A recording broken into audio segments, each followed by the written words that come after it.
দর্শক শিরোনাম শুনছিলেন। আমরা আজকের আলোচনার বিষয় দিয়েছি প্রতারণার রাজনীতি। মঞ্জু ভাই, আপনাকে দিয়ে আলোচনা শুরু করি যে এই যে এখন জুলাই সনদ বাস্তবায়ন নিয়ে রাজনৈতিক যে বিরোধ সেটি এখন চরমে পৌঁছে গেছে এবং সরকার কি করবে তারা ঠিক বুঝতে পারছে না। আসিফ নজরুল এই কথাই বলেছেন, আসলে সরকারের এখন কি করা উচিত এই বিরোধটা নিরসনের জন্য? ধন্যবাদ আফজাল। এখানে সরওয়ার তুষার এবং রনি আছেন, দর্শকদের শুভেচ্ছা। সরকারের যেটা করা উচিত, আমি যেটা মনে করি যে সরকার তো একটা চূড়ান্ত জায়গায় চলে এসেছে। তো চূড়ান্ত বলতে কমিশন, ঐকমত্য কমিশন তাদের রিপোর্ট উপস্থাপন করেছে তাদের কাছে। মির্জা ফখরুল সাহেব যে কথাটা বলেছেন যে এটা অর্থহীন প্রহসন বা প্রতারণা, এটা খুব এক্সট্রিম পর্যায়ের কমেন্ট আমি যেটা মনে করি।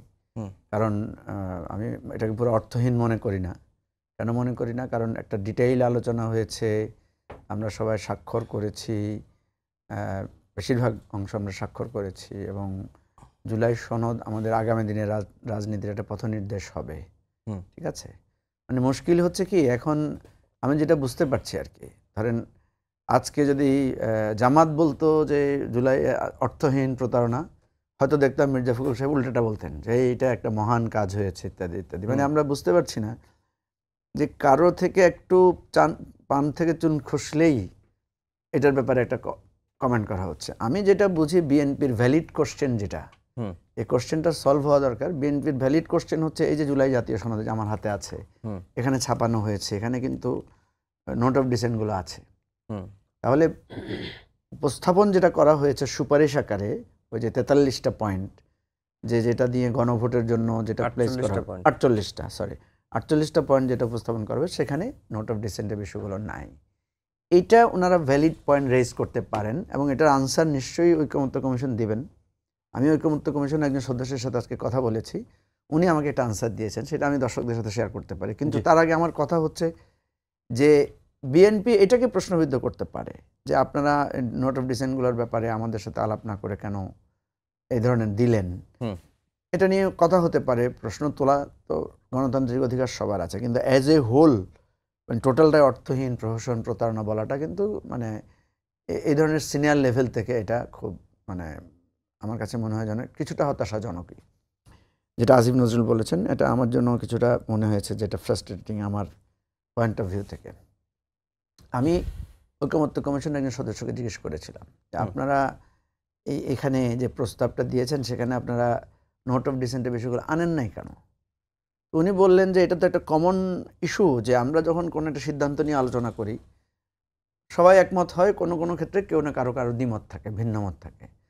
আর এই ভিন্নমতের বিষয়গুলো তো আমরা তুলে দিয়েছি অলরেডি, ডকুমেন্টের মাধ্যমে আমরা জানিয়েছি কে কোনটাতে ভিন্নমত, তো সেটা তো আছে। কিন্তু আমরা যখন একটা ডিসিশন আকারে একটা পিপলের কাছে যখন যাব, তখন তো আমরা টোটালটাই দিব, কারণ ভিন্নমত তো সিদ্ধান্তে কোনো আঘাত করতে পারে না। একটা সিদ্ধান্ত গ্রহণের প্রক্রিয়া দুটা, একটা হচ্ছে সবাই ঐক্যমত হয়ে সিদ্ধান্ত নেওয়া, আর একটা হচ্ছে অধিকাংশ একমত হয়ে সিদ্ধান্ত নেওয়া। আমরা যখন উনি আমাকে একটা উদাহরণ দিয়েছেন, উনি আমাকে বলেছেন যে পার্লামেন্টে যখন সংসদীয় কমিটি কাজ করে না, সেখানে তো বিরোধী দলের সদস্য থাকে, ডিসিশন হয় কিভাবে? ডিসিশন হয় 5 জন একদিকে বলে, ওই যিনি বিরোধী দলে আছেন উনি হয়তো নোট অফ ডিসেন্ট দেন বা উনি এটা আপত্তি করেন, তারপরে তো ওইটা পাশ হয়ে যায়, তাই না? তো উনি বললেন যে আমরা তো এই পয়েন্ট অফ ভিউ থেকে আমরা মনে করেছি যে কোনো কোনো ক্ষেত্রে একটা দল, কোনো কোনো ক্ষেত্রে 4টা দল, 3টা দল নোট অফ ডিসেন্ট দিয়েছে। যেমন আমি এটাকে আবার ভালো করে দেখলাম, আমি আপনাকে একটা উদাহরণ হিসেবে বলি আফজাল। যেমন ধরেন নির্বাচনী এলাকার সীমানা নির্ধারণ নিয়ে 49 নম্বরে যে পয়েন্টটা এসেছে, এখানে দেখা গেল যে একটি রাজনৈতিক দল নোট অফ ডিসেন্ট দিয়েছেন। একটি ধরনের রাজনৈতিক দল নোট অফ ডিসেন্ট দিয়েছেন বলে কি এইটা তাহলে বাকি যে আপনার এই 29টা দল যে একমত হলো, তাহলে কি এটা যাবে না? এটা এটা ঐকমত্য কমিশনে বা এটা পিপলের কাছে আমরা পাঠাবো না? আমি ওনার কথা শুনে আমার কাছে কিছুটা কনভিন্সিং, আমি মনে করছি ঠিকই আছে ওনারা যেটা করেছেন। এখন তারপরও তো কথার আলোচনা তো এখানে শেষ নাই। আজকে আবার আমি দেখলাম যে বিএনপির নেতৃবৃন্দ বলেছেন ওনার প্রধান উপদেষ্টার সাথে সাক্ষাৎ করে ওনারা জানাবেন। ওয়েল, এটা তো হতেই পারে।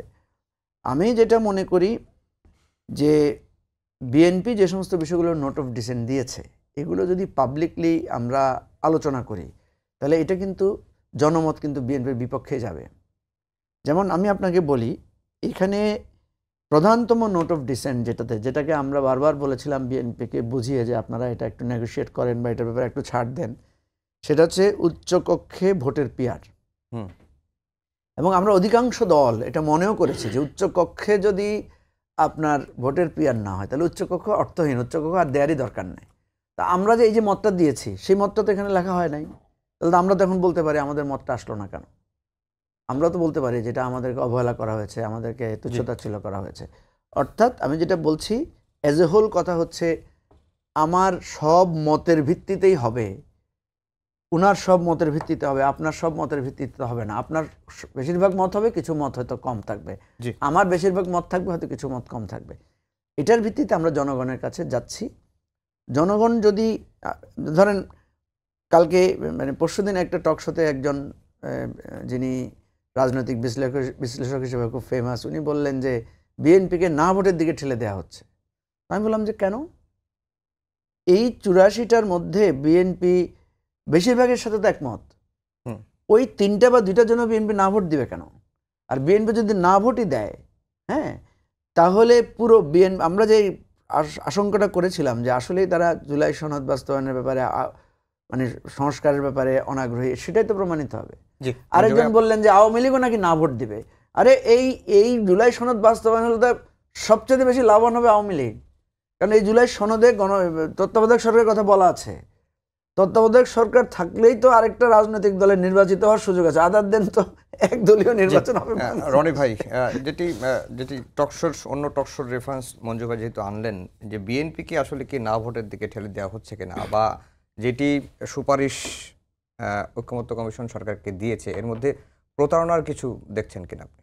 জি, ধন্যবাদ। যে যেখান থেকে আমাদের দেখছেন শুনছেন সবাইকে আমার সালাম এবং সহ-আলোচকদেরও ধন্যবাদ। দেখেন, প্রথম কথা হলো সংস্কারের পুরো বিষয়টাকে একটা আমলাতান্ত্রিক জায়গায় নিয়ে যাওয়াটা আমাদের জন্য ক্ষতির কারণ হয়েছে। আমাদের এখানে 5 তারিখের পরে শুধু সংস্কার না, আমাদের রাষ্ট্রের পুনর্গঠন লাগবে।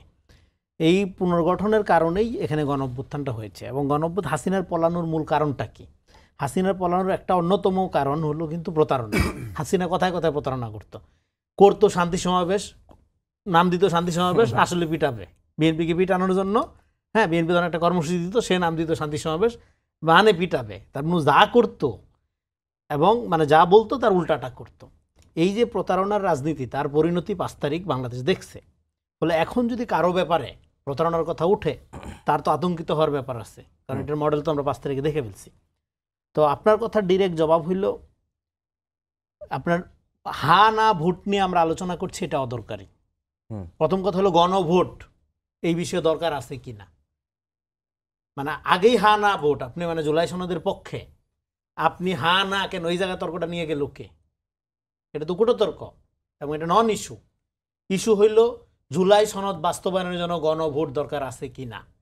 জুলাই সনদ বাস্তবায়ন নিয়ে কারো কোনো দ্বিমত নাই, এনসিবিরও দ্বিমত নাই। কিন্তু জুলাই সনদ এনসিবির দ্বিমতটা হলেও জুলাই সনদ বাস্তবায়নের প্রক্রিয়ার ব্যাপারে তার অনাস্থা, এই কারণে সে সাইন করেনি। কিন্তু জুলাই সনদ বাস্তবায়ন করতে হবে, বা যেই সনদটা প্রণয়ন করা হয়েছে এই 84টা, এইটা বাস্তবায়ন করার ব্যাপারে কোনো আপত্তি নেই, কোনো দলেরই নেই। এখন তারপরে নোট অফ ডিসেন্টের আলাপ যেটা আসতেছে, সেটা হলো বাস্তবায়নের প্রক্রিয়াগত পার্থক্য, এবং দল টু দল ভ্যারি করবে সেই পার্থক্য। এখন আপনি মনে করতেছেন যে দলের সীমানা, যেটা মঞ্জু ভাই এখানে আলোচনা করলেন, যে এখন যে সীমানা আছে এই সীমানাটা চেঞ্জ করা আপনার জন্য ধরেন ভালো, বিএনপি মনে করে না এটা তার জন্য ভালো না, এই জন্য সে নোট অফ ডিসেন্ট দিচ্ছে। এখন এই নোট অফ ডিসেন্ট দেওয়ার কারণে কি সে জুলাই বিরোধী, রাষ্ট্র বিরোধী হয়ে গেল? সে তার রাজনীতি প্রোটেক্ট করবে না? অবশ্যই নোট অফ ডিসেন্ট দেওয়ার ইখতিয়ার প্রত্যেকটা দলেরই আছে। এবং কিন্তু এখানে কি শুধুমাত্র বিএনপি নোট অফ ডিসেন্ট দিচ্ছে আর বাকি দলগুলো দেয় নাই? দিছে তো। তার মানে কি? তাহলে বিএনপিকে ব্র্যান্ডিং করার ক্ষেত্রে বিএনপি নিজেও খানিকটা দায়ী, এবং বাকিরা যে সুবিধাটা নিচ্ছে, সুবিধা নেওয়ার মধ্য দিয়ে এখানে একটা অন্য রাজনীতি আমরা দেখতে পাচ্ছি, যেটা খুবই ডেঞ্জারাস হবে আমাদের জন্য। ফলে এখন প্রশ্নটা যেটা, সেটা হলো যে জুলাই সনদ বাস্তবায়নের জন্য গণভোট দরকার কি না, নট হা না। জুলাই সনদের পক্ষে কি না, হা না, এটা হইতেই পারে না। এবং উইথ নোট অফ ডিসেন্ট এবং এই বিশাল এই কিতাবুল মুকাদ্দাস এত বড় ডকুমেন্ট নিয়ে গণভোট অ্যাবসার্ড। এইভাবে গণভোট হয় না, পৃথিবীর কোথাও হয় না, বাংলাদেশও হবে না। জুলাই সনদের এই যে এখন যে কাঠামো আছে, এই যে কিতাব নিয়ে ঘুরতেছে মঞ্জু ভাই, এইটা জিয়া নেন আপনি ব্যালটের মধ্যে ছুঁড়ে ফেলা দিবে মানুষ, 10% লোক এটা পড়বে না, ভোট দিবে না। আপনি তাহলে কি সে ভোটটা কেন দরকার? জুলাই সনদের একটা মানে জুলাই সনদ বাস্তবায়নের ম্যান্ডেট, গণ অভ্যুত্থান ইজ দেয়ার। গণ অভ্যুত্থানের চেয়ে বড় ম্যান্ডেট আর কিছু আছে? তার মানে সংবিধানের সংশ্লিষ্ট বিষয়গুলো বাদ দিয়ে বাকি যে সংস্কারগুলো এই সরকারই বাস্তবায়ন করবে, করা উচিত। সংবিধানের সংস্কারের জন্য যেটা দরকার সেটা হলো সংবিধান সংস্কার পরিষদ বা গণপরিষদ, যে নামই দেন, একটা জিনিস করেন, করে আপনি সেকেন্ড রিপাবলিকে ঢুকে যান। তাহলে জুলাই সনদের আইনি ভিত্তিও দরকার নাই, এটার আর কোনো গণভোটও দরকার নাই, কিছুই দরকার নেই। কারণ আপনি তো সেকেন্ড রিপাবলিক শুরু করে দিয়েছেন, গণঅভ্যুত্থান হয়ে গেছে এখানে। আপনি সেকেন্ড রিপাবলিকে প্রবেশ কইরা গেছেন, বসন্ত চলে আসছে, আপনার ঘুম ভাঙে না। আপনি এখন কাজ হলে এটা প্রোটেক্ট করবেন। এই সমস্ত পেঁয়াজগুজ কিসের জন্য? সহজ জিনিস। প্রোটেক্ট করবেন কিভাবে? জনগণের প্রত্যক্ষ সমর্থনের ভিত্তিতে। সেই জন্য পার্লামেন্টারি ডেমোক্রেসিতে জনগণ যে সার্বভৌম ক্ষমতা, যারা গণভোট চাচ্ছে তারা কি নির্বাচনের যে প্রক্রিয়াকে বাধাগ্রস্ত করার জন্যই চাচ্ছে? নির্বাচনের প্রক্রিয়াকে বাধাগ্রস্ত করার জন্য চাচ্ছে কিনা সেটা আমি তো বলতে পারবো না, আমি গণক না। কিন্তু লক্ষণ যেটা বলে এখানে যদি নির্বাচনের প্রক্রিয়া বাধাগ্রস্ত হয়, এখানে কারো রাজনীতি করার সুযোগ থাকবে না। যারা নির্বাচন প্রক্রিয়াকে অন্য কোনো শর্তের আলোকে মানে ধরেন বিবেচনা করবে যে 7 মুন ঘি হইলে রাধা নাচিবে, হ্যাঁ, ঘিও হবে না, রাধাও নাচবে না, তার মানে কি বাংলাদেশের মানুষ ভোট দিবে না? দেশ এভাবে চলবে? দেশ তো চলতেছে না, এভাবে তো দেশ চলা বলে না। আপনি কোনো কিছু ওয়ার্ক করে না প্রপারলি। আপনি জিনিসপত্রের দাম 3 দিন ভালো, 4 দিন খারাপ, এখনো জননিরাপত্তা নিয়ে কথা বলতে হয়। আপনি এই যে শিরোনামে পড়লেন, শিরোনামে দেখেন তো কি অবস্থা সারা দেশের মানুষের। তার মানে কি এইভাবে তো দেশ চলতে পারে না। একটা গণ অভ্যুত্থানের মধ্য দিয়ে একটা দেশ স্টেবল একটা জায়গায় যাবে, তার ইকোনমি সুন্দর হবে, মানুষ ঘুষ ছাড়া চাকরি পাবে, চাকরির ক্ষেত্রে দল মত দেখা হবে না, যোগ্যতা ভিত্তিতে বিচার হবে, মানুষের মর্যাদা ফিরে আসবে, এগুলি তো বিষয়, তাই না? তো সেটা এইভাবে থাকলে তো হবে না। তার মানে আরেকটা কথা যেটা আমি বারবার বলতেছি সহজ করে, সেটা হলো বাংলাদেশ রাষ্ট্রের পুনর্গঠন লাগবে। এইটা কি একটা পলিটিক্যাল সমস্যা নাকি লিগ্যাল সমস্যা? উত্তর হলো এটা একটা পলিটিক্যাল সমস্যা। পলিটিক্যাল সমস্যা, লিগ্যাল সলিউশন ইজ ডেঞ্জারাস। আপনি ধরেন জুলাই সনদের আইনি ভিত্তি একটা অর্ডিন্যান্স জারি করলেন, ধরেন অর্ডিন্যান্স মানে হলো খণ্ডকালীন আইন। এটা যে কোনো সময় যে কেউ এটা ইনভ্যালিড করে দিতে পারে।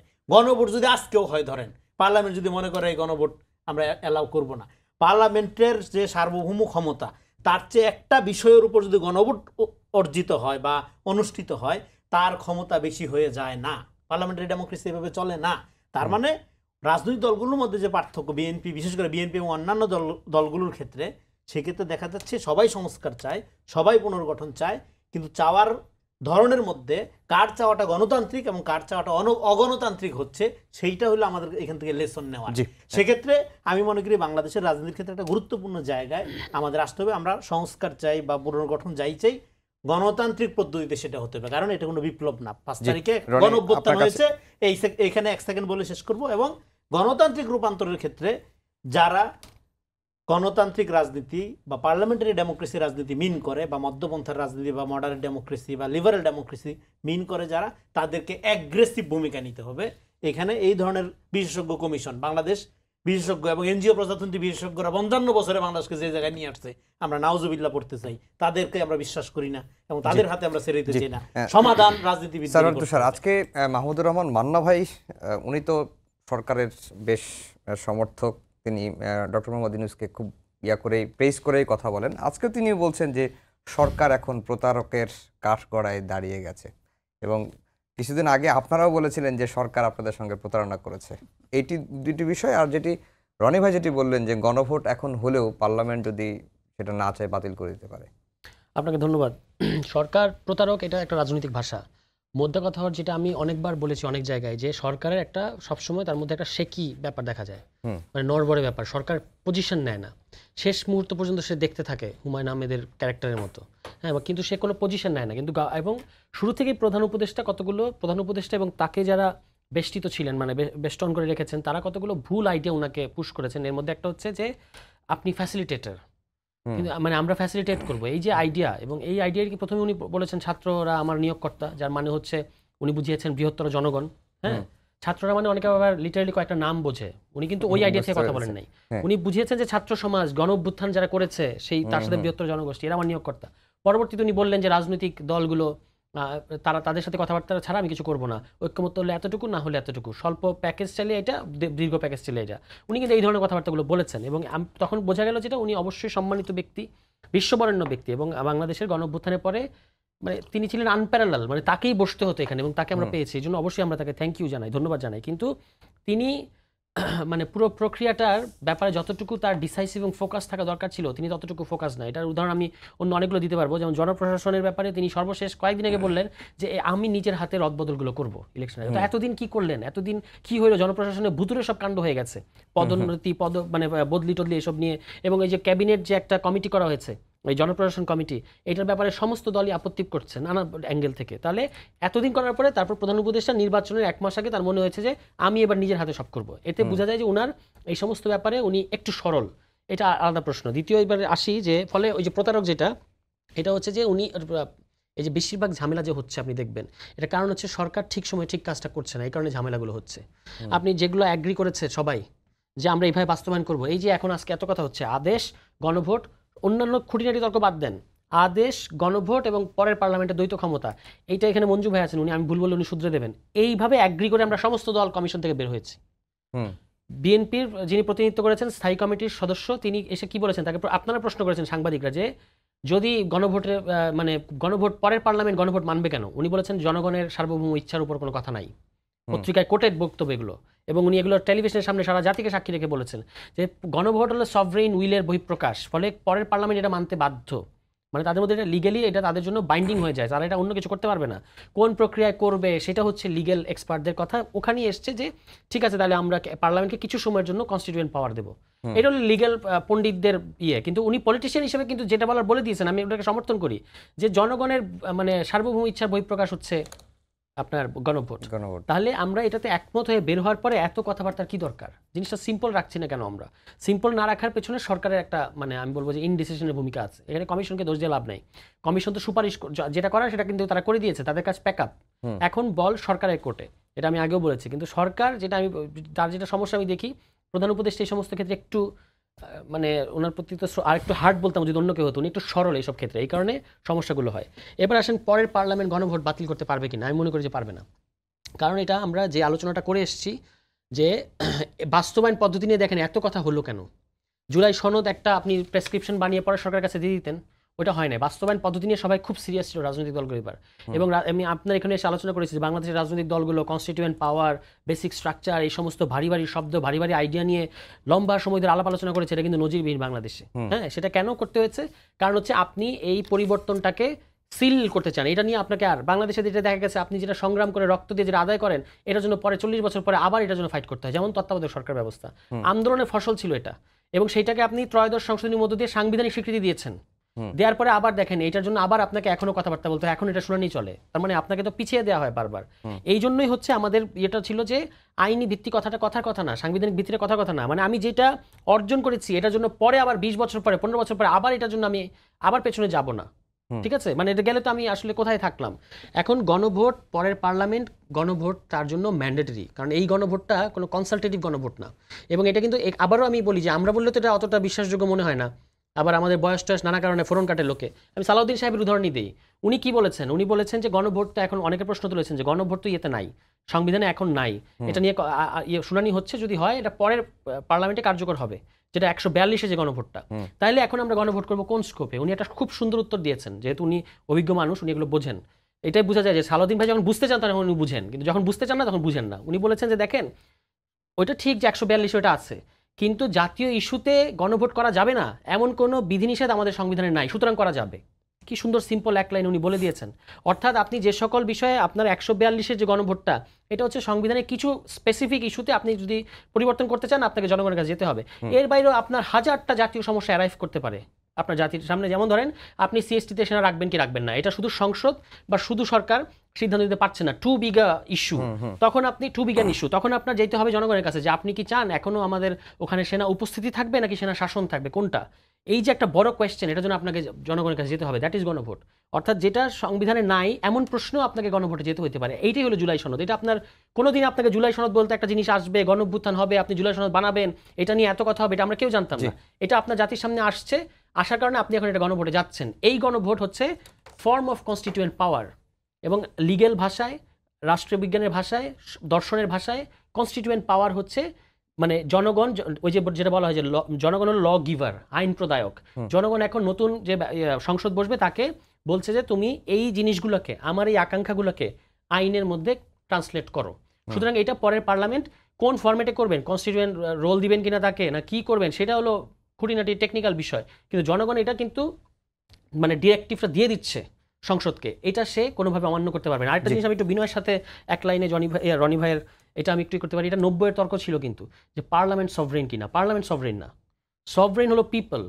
আর বাংলাদেশে আছে কনস্টিটিউশনাল সুপ্রিমেসি, এর আন্ডারে পার্লামেন্ট কাজ করে। যখনই আপনি পার্লামেন্টকে সব সভরেন বলবেন, তখনই আপনি ওই যে পার্লামেন্টকে যে কোনো ধরনের সংশোধনী, এবং কী ধরনের সংশোধনী, চতুর্থ সংশোধনী, যে এখানে দাঁড়িয়ে আমি বললাম আগামী 5 বছরের জন্য সংসদ নির্বাচিত হিসেবে ধরে নিতে হবে, এইটা থেকে কিন্তু বের হইতে চাওয়াটাই হচ্ছে আপনি মানে পার্লামেন্টকে সমস্ত কিছুর ক্ষমতা দিবেন না। তার আইন প্রণয়নের ক্ষমতা থাকবে, কিন্তু সংবিধানের মতো বিষয়ে সিদ্ধান্ত নিতে গেলে তাকে আপার হাউসের সাথে কনসাল্ট করতে হবে, জনগণের কাছে যেতে হবে। এই পরিবর্তন কিন্তু জুলাই সনদে এসেছে। জি মঞ্জু ভাই, তাহলে কি মানে বিষয়টা দাঁড়ালো যে ডক্টর মোহাম্মদ ইউনূসের সিদ্ধান্তের উপরেই নির্ভর করছে ভবিষ্যতে রাজনীতি কোন দিকে যাবে এই জুলাই সনদ বাস্তবায়ন নিয়ে? না, ডক্টর ইউনূসের একক সিদ্ধান্ত তো এখানে না। একটা সিদ্ধান্ত তো এতদিন ধরে কনসাল্ট করে নানা ধরনের ঐকমত্যের ভিত্তিতে তো একটা চূড়ান্ত জায়গায় আসছে।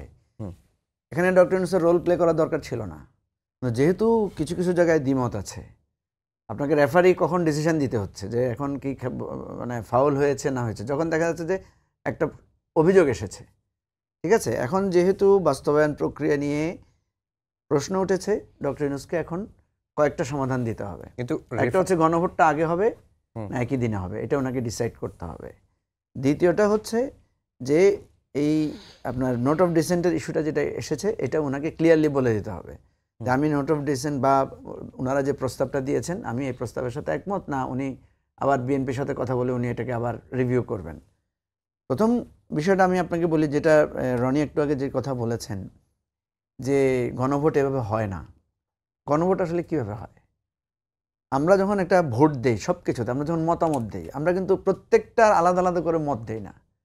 আপনাকে যদি বলি এই স্টুডিওটা, এই সেটটা কেমন হয়েছে, হ্যাঁ, আপনি বলেন যে লাইট কম হয়েছে, কালার কম্বিনেশন ভালো না, বাট স্পেশিয়াস, বাট হাইটটা খুব ভালো। আপনি 10টা পক্ষে বলেন, 3টা খুঁত ধরেন। ফাইনালি আপনাকে জিজ্ঞেস করে যে আফজাল ফাইনালি বলেন স্টুডিও চলে কিনা, আপনি বলেন যে চলে, অথবা আপনি বলেন যে না চলে না। মানে ফাইনালি এসে আপনি হ্যাঁ বা না ভোট দেন, হচ্ছে টোটাল বিষয়টার উপরে। এই যে এতদিন ধরে আমরা আলোচনা করলাম, মানুষের মধ্যে একটা ইমপ্রেশন তৈরি হয় যে জুলাই সনদটা কি আসলে ফাইনালি আমাদের জন্য কল্যাণকর না অকল্যাণকর। এখানে সে এই 84টার মধ্যে সে যখন দেখে বেশিরভাগ জিনিসই কল্যাণকর, তখন সে হ্যাঁ ভোট দিবে। যখন দেখবে অধিকাংশ অকল্যাণকর, তখন সে না দিবে। যেমন আওয়ামী লীগের একজন লোক এই জুলাই সনদকে হ্যাঁ দিতে বাধ্য, সে যদি সত্যিকার অর্থে দেশপ্রেমিক বা তার দলকেও যদি সে ভালোবাসে। কারণ এই জুলাই সনদ বাস্তবায়ন হলে আগামী দিনের বিরোধী দলেরও মানে সম্মান প্রোটেক্ট করবে। এখানে আগামী দিনে বিরোধী দলের অধিকারকেও এই জুলাই সনদ কিন্তু স্বীকৃতি দিচ্ছে। বাংলাদেশের একটা লোকও নাই যে জুলাই সনদকে না বলে ভোট দিতে পারে। হ্যাঁ, লোক আছে প্রচুর, তার হয়তো 80টার মধ্যে 20টা তার বিপক্ষে, কিন্তু সে আপনার বাকি 60টার পক্ষে তার মত। সুতরাং সে এই বিচার করেই রায়টা দিবে। এখানে কিন্তু একেবারে প্রত্যেকটার হ্যাঁ না সে দিবে না, এটাই নিয়ম। আমরা যখন গণপরিষদ গঠন করি, আমরা তো গণপরিষদকে একটা এখতিয়ার দিই যে তুমি একটা সংবিধান বানাও। তো আমি কি গণপরিষদকে বলে দিই এটা এটা এটা এটা এটা বানাও, এটা তো বলি না। আমি তো অ্যাজ এ হোল তাকে একটা এখতিয়ার দেই। এখানে আমাদের যেই সংস্কার বা ঐকমত্য কমিশনটা কাজ করেছে, সে কিন্তু একটা আসলেই আপনার গণপরিষদের আকারে কাজ করেছে। একদম কনস্টিটিউশনের ভাষায় যোগ বিয়োগ করে, রেফার ব্যাক করে, অ্যাডভাইস নিয়ে, জনমত নিয়ে সে একটা জিনিস তৈরি করেছে। এটার জন্য অনেক পরিশ্রম হয়েছে, আমরা অনেক কষ্ট করেছি। আমাদেরকে নিয়ে লোকেরা হয়তো বলে যে ওরা বসে কি করছে, আমাদের প্রচুর রাত পড়াশোনা করতে হয়েছে, আমাদেরকে প্রচুর একে অপরের সাথে ডিবেট করতে হয়েছে। হয়তো দেখা গেলো আমি তুষারকে বুঝিয়েছি বা তুষার আমাকে বুঝিয়েছে, এই ধরনের কাজ আমরা অনেক করেছি। তো সুতরাং এগুলা হয়তো অতীত ভবিষ্যতে কখনো স্মৃতি হলে আমরা বলতে পারবো আমরা যখন যখনই এই অভিজ্ঞতা মানে অপরূপ। এমনও হয়েছে রাত 3টা বাজে উঠে পড়াশোনা করে লিখে মানে সকালে উঠে আবার আমরা আরেকজনের সাথে বাসায় চলে গিয়েছি। ইভেন এমনও হয়েছে আমরা 8-10টা দল আলাদা করে বসেছি এবং অ্যাপারেন্টলি মনে হবে যেন একটা গোপন বৈঠক, আলাদা করে বসে আমরা চিন্তা করেছি কি করা যেতে পারে। যাই হোক, সেটা আমি বলছি না, আমি বলছি যে এই যে এক্সারসাইজটা হয়েছে, এটা এই জন্য বলছি যে মতামতটা মানুষ দিবে অ্যাজ এ হোল সাধনার উপরে, চিন্তার উপরে। কেউ কেউ পুরোটা পড়বে, কেউ কেউ আরেকজনের সাহায্য নেবে, কেউ কেউ এই ডিসকাশন থেকে ধারণাটা নেবে। যে এটা আমাদের জন্য কল্যাণকর কিনা, সেইভাবে দিবে। জি। এখন আপনি যেটা বলেছেন বা আমি যে কথাটা বলতে চাই সেটা হচ্ছে আমরা একটা ছোট জায়গায় এসে আটকেছি। গণভোটটা কখন হবে? গণভোটের ব্যাপারে সবাই একমত। গণভোট কখন হবে, আগে না পরে? দেখেন একটা কথা বলে যে জুলাই সনদ কিন্তু দেখেন আমরা যেদিন স্বাক্ষর করেছি তার আগে এটা প্রিন্ট হয়েছে না? প্রিন্ট হয়েছে কিসের ভিত্তিতে? আমরা তো স্বাক্ষর করি না, তারপরে এটা চূড়ান্ত হলো কিভাবে? আসলে কি আমরা জুলাই সনদের উপর স্বাক্ষর করেছি? আমরা সনদের উপর স্বাক্ষর করি না, আমরা কিন্তু করেছি বাস্তবায়ন করব অঙ্গীকারের উপরে। আপনি দেখবেন আমি আপনাকে দেখাতে পারবো আমরা যেই কাগজটার উপর সাইন করেছি ওখানে 7টা পয়েন্ট লেখা আছে কি কি বিষয় আমরা বাস্তবায়ন করব। জুলাই সনদ কিন্তু আগে আমরা একমত হয়ে গেছি, যা একমত হয়েছি বলে এটা প্রিন্ট আউট করা হয়েছে এবং ওই দিন সবার হাতে হাতে দেওয়া হয়েছে। সো এনসিপি ওইখানে যে আপত্তিটা বা এনসিপিরও যে মানে রিজার্ভেশন সেটা হচ্ছে বাস্তবায়ন প্রক্রিয়া সে জানতে চায়, সে জুলাই সনদ নিয়ে প্রশ্ন তোলে নাই। এখন বিএনপি যে প্রশ্নটা তুলেছে একটাই সমাধান হতে পারে। আমি এখনো মনে করি না গণভোট আগে হবে না পরে হবে, এটা নিয়ে কোনো বিতর্ক থাকা উচিত। এটা আমরা বিতর্ক প্রচুর করেছি, আর্গুমেন্ট তুলে ধরেছি। এখন ডক্টর ইউনূস একটা সিদ্ধান্ত দিলে আমাদের সবাই মানা উচিত। যে মানবে না আমরা মনে করব যে সে অ্যাকচুয়ালি এখানে একটা জটিলতা তৈরি করতে যাচ্ছে। দ্বিতীয় হচ্ছে যে নোট অফ ডিসেন্টের ইস্যুগুলোর একটা ফয়সালা হওয়া উচিত। আমাদের মত হচ্ছে যে এই নোট অফ ডিসেন্ট নিয়ে কোনো ধরনের জটিলতা করার দরকার নাই। বিএনপি যদি ম্যান্ডেট পায়, বিএনপি এখানে যে কথাটা লিখেছে যে আমরা যদি ম্যান্ডেট পাই তাহলে আমরা এটাকে আমাদের মতো করে করব। আপনার কাছে যদি সময় থাকে আরেকবার আসবো। রনি ভাই, যে বিএনপির জন্ম হয়েছে হ্যাঁ ভোটে, না ভোট দিলে তাদের মৃত্যু হবে, তার মানে এটা মানে মানে কি বলবো, যেটা পাটোয়ারি বলছে এই কথার সাথে এখনকার যে ক্রাইসিসের কোনো সম্পর্ক নাই। বিএনপির কোনো হ্যাঁ ভোটে জন্ম হয়নি, হ্যাঁ, এবং এটার কোনো ঐতিহাসিক ভিত্তিও নাই, এবং বিএনপির জন্ম ইতিহাসের সাথে কোনো সম্পর্ক নেই। পলিটিক্যাল রেটরিক্স হিসেবে, চুটকি হিসাবে এটা খুব ভালো কথা। দেখেন আমি যে জায়গা থেকে একটু আলাপটা তুলতে চাই সেটা হলো গণ অভ্যুত্থানের কোনো আইনি ভিত্তি দরকার নেই। গণ অভ্যুত্থান ইজ পিপুল উইল, এটা সার্বভৌম আইন আকারে সার্বভৌম ক্ষমতা, বরং গণ অভ্যুত্থান অন্য বাকিদেরকে আইনি ভিত্তি দিবে। That was my argument. সেই কারণে আলাদা করে আমি জুলাই সনদ এই যে বাস্তবায়ন আমলাতান্ত্রিক প্রক্রিয়া এবং যে প্রক্রিয়াটা বিভিন্ন দল নানা অংশে নানাভাবে ফ্যাসিলিটেট করতে যাচ্ছে বা একমত হচ্ছে দ্বিমত হচ্ছে, আমি হোল প্রক্রিয়ারই বিরুদ্ধে। এটা হলো আমার পজিশন। আর 2 নম্বর, পার্লামেন্ট সার্বভৌম। দেখেন প্রবলেম অফ পার্লামেন্টারি ডেমোক্রেসি নামে কার্ল স্মিথের বিখ্যাত বই আছে, আমার মনে হয় তুষার জানে। পার্লামেন্টারি ডেমোক্রেসির কিছু সমস্যা আছে এটা আমরা জানি, কিন্তু আমি পার্লামেন্ট সার্বভৌম কথাটা যখন বলি তখন আমি এই কারণে বলি যে জনগণের প্রত্যক্ষ ভোটে নির্বাচিত যখন হয় তখন পার্লামেন্ট মানে কি, এটা সংসদ ভবন, ইটকাট, চেয়ার, এগুলো সার্বভৌম না, জনগণ সার্বভৌম। কারণ হলো যেমন ধরেন আমি যদি ধরে নেই আপনি আমাকে সমর্থন করেন, মঞ্জুভাই করে, তুষার আমায় করে, আমি ধরে নিলাম, ধরে নিয়ে যদি এবার আমি আমার মতো করে একটা কাজ করে ফেলি, এটা ডেমোক্রেটিক হবে না। যদি সত্যিকার অর্থে আপনি যদি বলেন যে আমি একটু শেষ করি, সার্বভৌম ক্ষমতা নির্বাচিত পার্লামেন্টকে আমি সার্বভৌম, তাহলে ঠিক আছে, আমি শেষ করি, ওটাই বলতেছি। ধরেন আপনারা আমাদেরকে সমর্থন দিলেন, কিন্তু আমি এটা ধরে নিলাম, কিন্তু আমরা যাচাই করলাম না। ধরে নিয়ে ধরেন এখানে মেজরিটি আমার 100% ধরেন আমার সমর্থন, ধরে নিয়ে যদি আমি একটা কাজ করি এটা ডেমোক্রেটিক হবে না।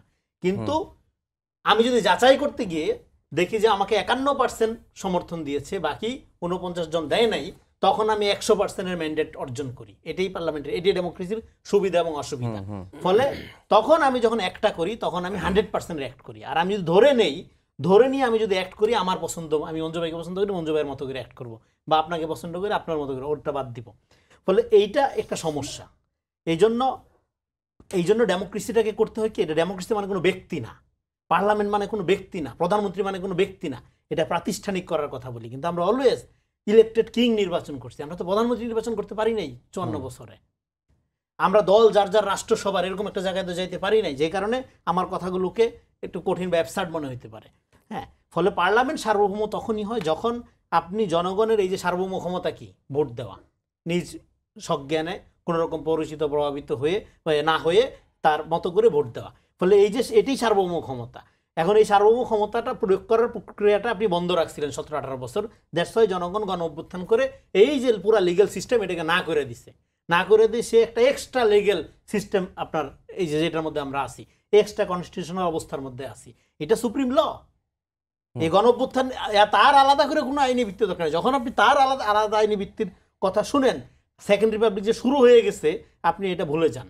আপনি মনে করেন যে আপনাকে একটা আলাদা এই পুরানা কাঠামোর ঐতিহ্য অনুযায়ী একটা আলাদা জায়গায় যেতে হবে। নো, আপনি সেকেন্ড রিপাবলিক প্রোটেক্ট করবেন, ফলে এনসিপির এই দাবিটা বরং বেশি আপনার, আমি মনে করি যে বাংলাদেশের জন্য হেলদি, যে আমাদের একটা গণপরিষদ বলেন বা সংবিধান সংস্কার পরিষদ বলেন, এই ক্ষেত্রে যদি আপনার রাজনৈতিক দলগুলো এগ্রি হইতো তাহলে কিন্তু বাকি সমস্যা অটো সমাধান হয়ে যেত। আপনি নির্বাচিত পার্লামেন্টকে এবং উচ্চকক্ষ যদি আপনি করেন, উচ্চকক্ষ যদি পিআরের ভিত্তিতে করেন এবং প্রয়োজনে বাইরের থেকে আরও 100 বা 50 জন লোককে নেন, নিয়ে আপনারা 1.5 বছর 2 বছর 3 বছর একটা ক্ষমতা দিয়ে একটা সংবিধান বাংলাদেশের লাগবে। কারণ এই যে আমাদের ফ্যাসিবাদটা একটা সাংবিধানিক ফ্যাসিবাদ ছিল, ফলে সংবিধানের এই যে মুজিবীয় কাঠামো, এই যে আওয়ামী ঐতিহ্য, এখান থেকে একটা জনগণের সাথে ক্ষমতার সম্পর্ক কায়েম করতে সক্ষম এরকম একটা পলিটিক্যাল চুক্তিতে আমাদের প্রবেশ করতে হবে। সেই চুক্তিতে প্রবেশ করার জন্যই আমি বলছিলাম যে আমাদের জনগণের যে উইল, সেটার কারণেই পার্লামেন্ট সার্বভৌম হয়। পার্লামেন্ট সার্বভৌম এই কারণে হয় না যে ধরেন আমি 50 কোটি টাকা দিয়ে নমিনেশন কিনলাম, তারপরে 100 কোটি টাকা দিয়ে ভোট চুরি করে জিতে আইসা হ্যাঁ আমি সার্বভৌম হয়ে গেলাম, এরকম এইভাবে সার্বভৌমত্ব হয় না। সার্বভৌমত্ব হলো very single unit people sovereignty, মানে অলওয়েজ ডেমোক্রেসিতে সভারেন্টি মানে অলওয়েজ পিপল সভারেন্টি। এখন যে রাজনীতিতে চলছে, কিন্তু পিপল সভারেন্টি কথাটা অ্যাবস্ট্রাক্ট, এটাকে অলওয়েজ প্রতিনিধিত্বর মাধ্যমে এক্সিকিউট করতে হয়। That's why parliament sovereignty, that's why ওই যে নির্বাচিত প্রতিনিধি তাকে আপনার বিশ্বাস করতে হবে, এবং সে যদি প্রতারণা করে ওই যে 5 বছর পরে তার কিক আউট করার সুযোগটা থাকতে হবে। বলে এই যে আরেকটা জিনিস, তত্ত্বাবধায়ক সরকার আমদানি করছে বাংলাদেশে, তত্ত্বাবধায়ক সরকার আমদানি করছে মানে হইলে আপনার গণতন্ত্র প্রাতিষ্ঠানিক না। তত্ত্বাবধায়ক সরকার আমদানি করে একটা দল খুব ক্রেডিট নেই, আবিষ্কার করছে। নো, জিয়া লোকের সময় আর্গুমেন্ট উঠছে পাকিস্তানে। তো ফলে আমাদেরকে তত্ত্বাবধায়ক সরকার কেন লাগে কারণ হইলো আমরা গণতন্ত্রকে প্রাতিষ্ঠানিক রূপ দিতে পারি নাই। পৃথিবীর কোন দেশে আছে আপনার পাওয়ার ট্রান্সফারের ক্ষেত্রে একটা ট্রান্সপারেন্সি আপনার লাগবে, সেই ট্রান্সপারেন্সির অভাবে আমরা অলওয়েজ আপনার ধরেন কি জনগণকে আমরা জিম্মি করি, জনগণকে বিভক্ত করি, নানা রকম হাইপ তৈরি করি, নানা রকম ন্যারেশন। আমরা একেবারে শেষের দিকে চলে আসছি। সারওয়ার তুষার, একে অপরকে আসলে যে হুমকি ধামকি চলতেছে, এতে করে এই সমস্যার সমাধান হবে কিনা? না, রাজনীতিতে এরকম কথা চালাচালি খুব অস্বাভাবিক কিছু না। আপনি দেখবেন এই গত 1 বছরের অন্তত ন্যাশনাল পলিটিক্সের বিউটি এটা আমি অবশ্যই বলতে হবে আমাকে, যে আমরা এখনো সংঘাতের দিকে যাই নাই। যদি সরকার একজন দায়িত্বশীল উপদেষ্টা তিনি বলেছেন যে রাজনৈতিক দলগুলোর সংঘাতের জন্য মুখিয়ে আছে, হ্যাঁ জানি না উনি কিসের ভিত্তিতে, হয়তো তার কাছে কোনো তথ্য বা হয়তো তিনি অ্যাজিউম করতে পারেন, কিন্তু আমি মনে করি যে এই জায়গায় আমরা আর বাংলাদেশকে নিতে চাই না। কথা চালাচালি থাকবে এবং এটা রাজনীতিতে খুব স্বাভাবিক ব্যাপার, কিন্তু আমাদের যেইখানে আমরা একমত হয়েছি, যেটুকু আমাদের অর্জন হয়েছে, এটা যেন আমাদেরকে আর মানে বিসর্জন দিতে না হয়, হ্যাঁ পেছনের দিকে যেন না যেতে হয়। এবং সেইখানে আমি মনে করি যে আপনি দেখবেন এখন অনেক উত্তপ্ত মনে হচ্ছে না, এই ব্যাপারগুলো নিয়ে উত্তপ্ত হয়ে গেছে। আপনি দেখবেন সকল রাজনৈতিক দলই আসলে শেষ পর্যন্ত এই জুলাই সনদ, গণভোট এগুলোকে আপহোল্ড করবে এবং একটা সুন্দর নির্বাচন হবে। নির্বাচনের মধ্যে একটা নেক্সট পার্লামেন্ট আমরা দেখব, ঠিক আছে? এই আমার মনে হয় যে সব রাজনৈতিক দল বোঝে যে জনগণ আসলে সংঘাত, পেশি শক্তি রাজনীতি, মুখোমুখি রাজনৈতিক দলগুলো আবারও মুখোমুখি হবে, লগি বৈঠার মতো পরিস্থিতি হবে বাংলাদেশে, এটা আর চায় না। লগি বৈঠা হয়েছিল কিন্তু এই যে কনস্টিটিউশনাল এই অটোক্রেসির এগুলোর কারণেই, ঠিক আছে? এবং সেখান থেকে একটা লম্বা ফ্যাসিবাদের মধ্যে আমরা গেলাম, ফলে এগুলো আমাদের এখনো টাটকা, আমাদের মেমোরিতে প্রত্যেকটা রাজনৈতিক দলের মধ্যে টাটকা। তারা আমার মনে হয় না যে যদি কেউ খুব বেশি কাণ্ডজ্ঞানহীন না হয় তাহলে তারা আর ওই দিকে ফেরত যেতে চাইবে না। এখন আমি দেখলাম যে এটা খুব দুঃখজনক যে অফিসিয়ালি না হলেও বিএনপির অ্যাক্টিভিস্টরা সোশ্যাল মিডিয়ায় না ক্যাম্পেইন করতেছে। কাদের মাথা থেকে এই বুদ্ধিগুলো আসতেছে আমি জানি না, এগুলো কিন্তু খুব মানে আত্মঘাতী বিএনপির জন্য। তাদেরকে ডেফিনেটলি এখান থেকে যা আছে, যেটা মঞ্জু ভাই বলেছেন যে যেটুকু আপনি সমস্যা মনে করছেন সেটুকু নিয়ে কথা বলেন, কনসাল্ট করেন, কিন্তু এই যে না ক্যাম্পেইনে চলে গেছে তারা কিন্তু এই না ক্যাম্পেইনের মধ্য দিয়ে বেসিক্যালি জুলাই সনদকে আসলে জনগণের মনে ঠাই দিয়ে দিচ্ছে, এটা তারা বুঝতে পারছে না। ফলে ওই যে আপনি বলতে পারেন নাসির একটা রেটরিক বলেছেন, কিন্তু আসলে তো বিএনপি গঠন প্রক্রিয়ার সাথে হ্যাঁ মানে গণভোটের একটা ভূমিকা আছে। তো হ্যাঁ ভোটের মধ্যে দিয়ে, গণভোটের মধ্যে দিয়ে বিএনপি হয় নাই, কিন্তু এই পুরো প্রসেসটা 75-এর পর থেকে 79 পর্যন্ত এই পুরো প্রসেস যদি আপনি খেয়াল করেন, বিএনপি হওয়া, রাষ্ট্রপতি হিসেবে জিয়াউর রহমান সাহেবের আশা এবং তাকে নিজেকে বৈধতা দেওয়ার জন্য গণভোট করানো ইত্যাদি ইত্যাদি যেগুলো তিনি করেছেন, সেই ইতিহাস যে দলের সাথে জড়িত তারা যদি আজকে প্রকাশ্যে বাংলাদেশে না ভোটে নামে তাহলে তো এটা অত্যন্ত আত্মঘাতী রাজনীতি আমার কাছে মনে হয়। ফলে যাদের বুদ্ধিতে তারা এটা করেছে আমি বলবো যে তারা আসলে বিএনপির ক্ষতি চায় এবং বিএনপির হাইকমান্ড উচিত শক্তভাবে তাদেরকে থামানো এবং তারপরে এই জুলাই সনদের, কারণ বিএনপি এবং এটা কিন্তু বলছে না যে বিএনপি যদি না দেয় তাহলে কি হবে গণভোটের। আমি উল্টো করে প্রশ্ন করি, বিএনপির 30% ভোট গণভোট না ভোট দিল, তবু তো গণভোটে না এবার হ্যাঁ ভোট জিতে যাবে, তখন বিএনপির কি হবে?